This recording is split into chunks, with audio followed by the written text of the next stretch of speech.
E por falar em imagens, né, que nunca aparecem, o Ministério Público da Itália deu aval positivo para que as imagens de câmeras de segurança do Aeroporto Internacional de Roma sejam compartilhadas com o Brasil. O conteúdo vai ajudar na investigação do caso em que 3 brasileiros teriam, supostamente, né, a era do supostamente, teriam hostilizado o ministro Alexandre de Moraes do STF. O Ministério da Justiça brasileiro informou que não há prazo exato para o recebimento do material. Constantino, a gente estranha um pouco essa demora toda, não sei se é uma questão da Itália, burocrática na Itália. De qualquer forma, né, essas imagens já deveriam ter chegado, imaginamos que seria um caminho um pouco mais simples. Só que, de novo, me referindo à velha imprensa, né, a imprensa tradicional, ela já tem lá, desde o acontecido, um veredito ali, o ministro Alexandre de Moraes foi agredido, né, foi hostilizado, e acabou. Com base em quê? Né? Será que não teria sido melhor aguardar, ainda que tenha demorado tanto tempo para que viesse a autorização? As imagens não chegaram ainda, consta. Pois é, a frase que o Silvio Navarro e a Ana Paula Henkel repetem do pai fundador da América, né, que os fatos são insistentes e tudo, isso costumava ser a pedra filosofal da imprensa, né? Vossa Excelência, os fatos. E hoje nós não temos isso, daí a perda de credibilidade dessa imprensa.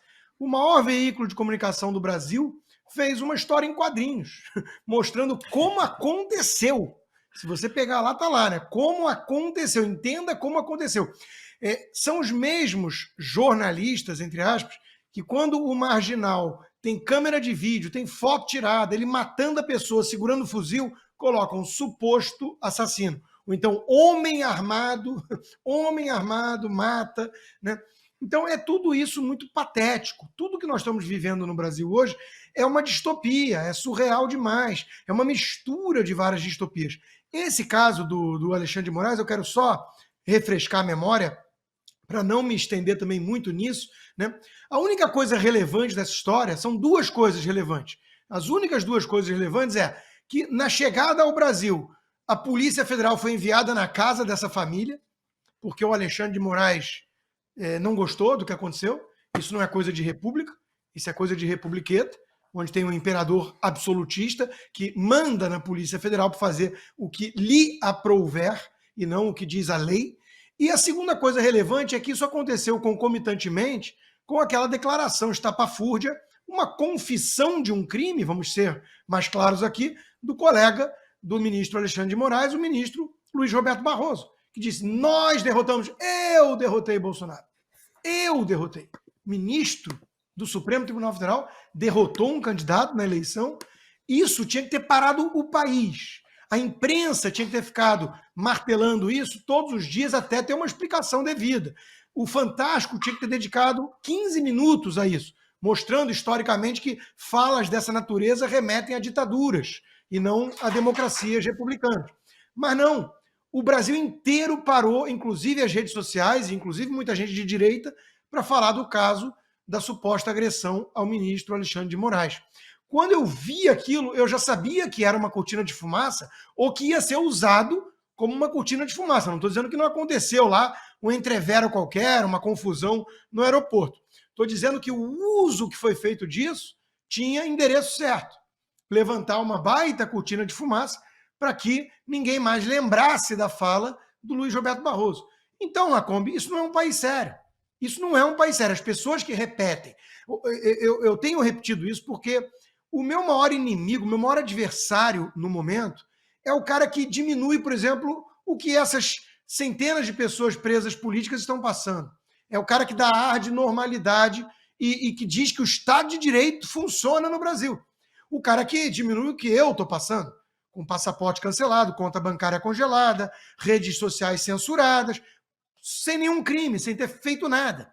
Então, as pessoas que normalizam isso, o Rodrigo Pacheco, que é cúmplice disso, e vai lá nas câmeras da TV, na Rede Globo, e fala: nós temos que lutar pela defesa da democracia, do Estado de Direito. Esses caras são parte do problema, não da solução. Então, essa questão toda envolvendo as imagens da suposta agressão em Roma e tudo, isso tudo tinha que ser uma nota de rodapé. Ah, houve uma confusão aí, parece que o ministro estava envolvido ou o filho dele. Paciência! E quantas coisas não acontecem assim com várias autoridades no Brasil? De repente, todo mundo trata o ministro Alexandre de Moraes como um deus incorporado em forma humana. E é isso mesmo. E tratam isso com naturalidade. Não, eu estou aqui para lembrar que isso não é normal. Eu estou aqui para lembrar que nada que está acontecendo no Brasil é coisa que acontece em país normal ou sério, ou, por que não dizer, em democracias. Não, certamente, já falamos isso aqui no 4x4, usaram essa questão no aeroporto de Roma como cortina de fumaça para abafar aquela fala terrível do Barroso no Congresso da Uni. Né? Aliás, os nossos ministros do Supremo, eles têm uma atuação política partidária e ninguém precisa fazer um esforço de memória muito grande para lembrar de nós somos os editores do país, nós somos o poder moderador, nós temos no Brasil um semipresidencialismo, nós derrotamos o Bolsonaro, democracia defensiva e todas essas baboseiras. Eles têm uma atuação política partidária, não há dúvida nenhuma quanto a isso. Usaram a questão do aeroporto de Roma realmente para abafar aquele caso, gravíssimo, aliás. E, Ana, a gente vive essa era do supostamente, essa era do suposto. Né? Aí tem o aeroporto de Roma, as joias, as pedras preciosas, o leite condensado, os imóveis comprados em dinheiro vivo, a suposta lavagem delação de dinheiro a suposta delação, né, do Cid. É tudo suposto. A lavagem de dinheiro por doações de PIX, né? Supostamente houve lavagem de dinheiro, supostamente havia um golpe de Estado, supostamente, vamos falar mais à frente, os empresários no grupo de WhatsApp estavam tramando um golpe. É a era do supostamente, do suposto. É curioso porque o Augusto sempre fala, né, com a gente. Augusto, anos, décadas de janela como editor-chefe, diretor de revista, de redações. Então, ele sempre fala: eu nunca vi alguém colocar uma notícia com tanto suposto. Outra coisa que o Augusto também sempre fala, né, Silvio, as instituições agora resolveram falar, né? A Polícia Federal pode ter dito, não é nem o fulano, diretor da Polícia Federal, disse, não, a Polícia Federal teria dito, as instituições começaram a falar, né? Os CNPJs, né, começaram a falar também, as instituições, e não tem um rosto, não tem uma cara, porque é sempre para empurrar uma certa narrativa. Esse escândalo da Itália, né, se o 8 de janeiro foi o Pearl Harbor do Brasil, segundo a Rosa Weber, acho que o escândalo da Itália seria alguma guerra aí da Segunda Guerra Mundial, alguma batalha importante. O curioso desse dia, que a República Brasileira quase caiu num aeroporto na Itália, é que, primeiro, o Alexandre de Moraes, que ama um holofote, que ama falar fora dos autos, que adora um microfone para falar bobagem, para militar, para propagar a sua veia ativista que ele não consegue segurar. Inclusive uma veia ativista que vai até contra um Alexandre de Moraes antigo, do passado, para trás de 2018, que vai até contra o Alexandre de Moraes, que escreveu um livro sobre a Constituição, que defende ali a liberdade de expressão. É muito estranho esse novo Alexandre de Moraes aí. Ele não falou nada até hoje sobre o episódio da Itália. Fui atacado, não fui atacado, quem foi atacado foi o meu filho, não, alguém bateu boca.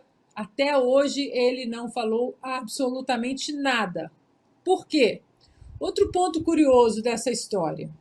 As imagens estão vindo num navio, não é possível, né? Nenhuma imagem de celular. Hoje, tudo que acontece no mundo, as pessoas têm o celular, nem que as pessoas tenham 15 segundos de imagem, 20 segundos de imagem. O que aconteceu com os celulares dessas pessoas? Será que as pessoas ali naquele voo, elas foram abordadas na chegada ao Brasil? e questionadas por autoridades, perguntando se alguém tinha alguma filmagem do aeroporto da Itália. E essas imagens agora que estão vindo, qual será a cadeia de custódia dessas imagens até essas imagens chegarem no Brasil? Nós teremos acesso às imagens na sua integralidade ou a gente só vai ver a edição, tipo desenho do jornal O Globo? Tudo muito estranho, né? E enquanto isso, a mídia corrompida, carcomida, dá-lhe cortina de fumaça em cima das imagens da Itália, derrotamos o bolsonarismo, as imagens do prédio do Ministério da Justiça, e aí haja carteira de vacinação para esconder tanto desmando deste desgoverno. Ô Silvio, e é impressionante, né? A gente está falando disso hoje, falamos disso praticamente todo domingo. É uma imprensa que sabe de absolutamente de tudo, né? Sabe do que houve no aeroporto de Roma, faz ali a ilustraçãozinha, sabe do que houve em 8 de janeiro, e aí começa a chamar aquelas pessoas que estavam ali, vândalos ou não, porque havia alguns ali que não eram vândalos, que não participaram do quebra-quebra, mas chama todo mundo de terrorista, de golpista. É uma imprensa que não precisa mais apurar absolutamente nada, não precisa mais perguntar absolutamente nada, não precisa mais desconfiar de nada. E é uma imprensa, né, que a gente viu agora recentemente, que se deixa pautar pelo governo e admite como se isso fosse a coisa mais normal do mundo, Silvio. Estou sem o seu áudio. Não tá chegando o seu áudio. Não estou ouvindo. Estou na leitura labial aqui. Veja aí se você consegue resolver para a gente fechar essa primeira pauta.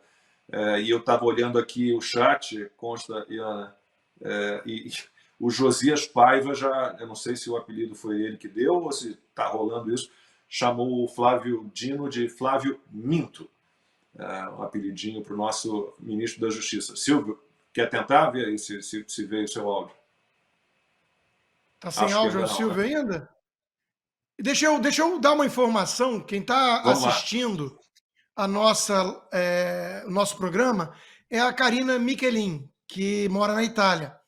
E ela está dizendo que é fake news essa história de poder enviar as imagens. O que ela diz é o seguinte: na Itália existe a lei de privacy, as imagens do aeroporto, se é que ainda existem, só podem ser requeridas se tiver uma denúncia de uma das partes em território italiano, coisa que, a princípio, não houve, não sabemos. A burocracia na Itália é muito complicada, jamais essas imagens chegarão dessa forma. É a opinião de alguém que está lá na Itália, né? Então, assim, eu não sei, mas os pontos que a Ana levanta são muito pertinentes. Isso é outra coisa que eu esqueci de dizer, mas que ficou na cabeça, né? Hoje em dia, qualquer confusãozinha na esquina... Olha só o exemplo, né? O show do Alok no Rio de Janeiro. Pô, eu comecei a receber trocentas imagens de arrastão, de problema, de confusão. Como é que tem uma confusão no aeroporto de Roma envolvendo um ministro importante e famoso como o Alexandre de Moraes e ninguém nas redondezas saca um telefone celular e dá uma filmadinha? Se esse sujeito filmasse e jogasse no grupo de WhatsApp da família com 8 pessoas, acabou. Esse troço tinha viralizado. Então é muito estranho tudo isso que aconteceu. E repito, o timing foi muito adequado. Todo mundo parou de falar da confissão do Barroso. Vamos ver se o áudio do Silvio já está ok. Silvio, me escuta bem? Será que está ok seu áudio? Vamos ver. Eu ouço, está chegando aí para vocês? Tô te ouvindo.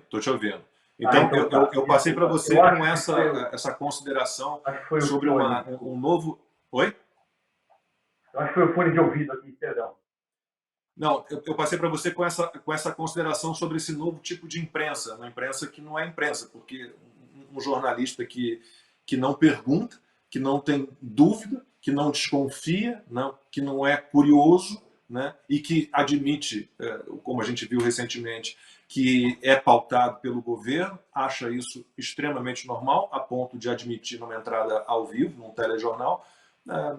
Morreu a imprensa, Silvio. Pois é, Lacombe. Veja, na minha opinião, acontece duas coisas, né? Dois fatores com a imprensa tradicional, a velha mídia hoje no Brasil. De um lado, a paixão pela esquerda, eles são de esquerda. Né? Eu acho que isso não é uma novidade, porém, era disfarçado no passado. Com a chegada do presidente Jair Bolsonaro ao poder, parece que deu um certo tilt, né, nesse pessoal todo, e eles resolveram rasgar a fantasia e assumir que eles precisariam, de qualquer forma, tirar o presidente Jair Bolsonaro, fazer oposição sistemática dentro das redações para conseguir a volta da esquerda ao poder. Do outro lado, eu acho que já está mais do que claro, o próprio site Poder 360 trouxe um levantamento recentemente que se trata de dinheiro, de verba pública, de SECOM, que é comandada pelo Paulo Pimenta, o ex-deputado. Ele é deputado, na verdade, está ocupando esse Ministério das Comunicações. Então, esse governo está entregando muito dinheiro para essas redações. E sabemos, também não é nenhuma novidade, que a maioria desses veículos vem em queda livre do ponto de vista de assinaturas, do ponto de vista de o lado comercial, no caso das emissoras, e as redações diminuindo, algumas têm até o lado artístico, vamos dizer assim, né? E não tinha mais dinheiro para pagar esse pessoal, então precisaram de dinheiro do governo. Por isso, apoiam incansavelmente isso também a ponto de um apresentador do telejornal mais tradicional do país ter dito durante uma sabatina ao presidente Lula: o senhor não deve nada à justiça. Ele conseguiu absolver o Lula naquele dia, algo que nem o Supremo Tribunal Federal fez. Pelo menos essa é a minha visão em relação à imprensa. Sobre essas imagens, ouvia o comentário de vocês, eu acrescentaria o seguinte: eu acho que esse episódio já produziu um efeito que era destinado, que era justamente a cortina de fumaça para tentar abafar um escândalo protagonizado pelo ministro Luiz Roberto Barroso, talvez a mais explícita demonstração partidária e política de um integrante do poder independente, que é o judiciário. Ele foi ao evento da ONU, que é comandada pelo PCdoB, estava ao lado do Flávio Dino, ao lado do Orlando Silva, o deputado do PL da Mordaça, e falou: nós derrotamos o bolsonarismo. Nós, quem? Como vocês bem colocam. Então, precisavam de um episódio para abafar tudo isso. E um episódio que colocasse como vilão da história um bolsonarista. Algo que pairam muitas dúvidas se essa família, se esses brasileiros, de fato, são bolsonaristas. O que se sabe é que a Polícia Federal bateu a porta da casa deles, agindo como uma polícia política, e levou os celulares. Fishing Expedition mais uma vez. Pesca probatória. Vamos lá, vamos pegar o celular, vamos acessar a nuvem de dados, descobrir tudo sobre a vida dessas pessoas e, quem sabe, nós descobrimos algo que possa incriminá-los. Afinal de contas, talvez eles tenham hostilizado, talvez eles tenham xingado o ministro Alexandre de Moraes. E também já foi citado por vocês, tem aí um veículo que hoje faz propaganda oficial do governo, tanto do ponto de vista do jornal, quanto do seu site, e principalmente a emissora de televisão, que conseguiu fazer um gibi para contar a história do que aconteceu em Roma. Lamentável.